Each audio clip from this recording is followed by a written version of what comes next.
Hi అండి. Welcome to Supriya channel. మేమైతే actually షాపింగ్‌కి స్టార్ట్ అయ్యామండి. షాపింగ్ కంప్లీట్ చేసుకొని ఇంటికి రిటర్న్ అవుతున్నప్పుడు సేమ్ వేలో ఒక బుద్ధుడిది విగ్రహం ఉంది చూస్తావా అని చెప్పేసని మా హస్బెండ్ తీసుకెళ్లారనమాట.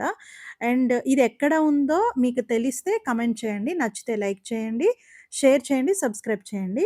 అండ్ దీన్నొచ్చేసి ఆనంద బుద్ధ విహారం అంటారండి. దీన్ని మహాబోధి బుద్ధ విహారం అని కూడా పిలుస్తారనమాట. అండ్ దీంట్లో ధ్యాన మందిరాలు, లైబ్రరీ కూడా ఉందనమాట. 2002లో 14వ దలై లామాచే ప్రారంభించారండి.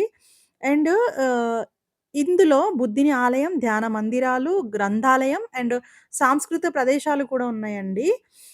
ఇంకా డైలీ ఏంటంటే బుద్ధుడిది పూజ, ధ్యాన సమావేశాలు, ఆదివారం ఉపన్యాసాలు అండ్ బౌద్ధ అధ్యయనాలపై వర్క్‌షాప్స్ ఉంటాయి. అండ్ సెమినార్స్ కూడా జరుగుతాయంటండి. ఇదొక కొండపై ఉంది.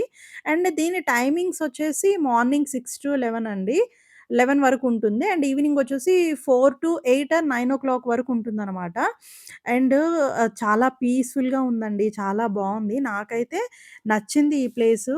అండ్ పిల్లల్ని తీసుకొని కొద్దిసేపు అలా పీస్‌ఫుల్‌గా వెళ్ళి అండ్ టైమ్ స్పెండ్ చేయాలి. పీస్‌ఫుల్‌గా టైమ్ స్పెండ్ చేయాలనుకుంటే వెళ్ళొచ్చండి. నచ్చితే లైక్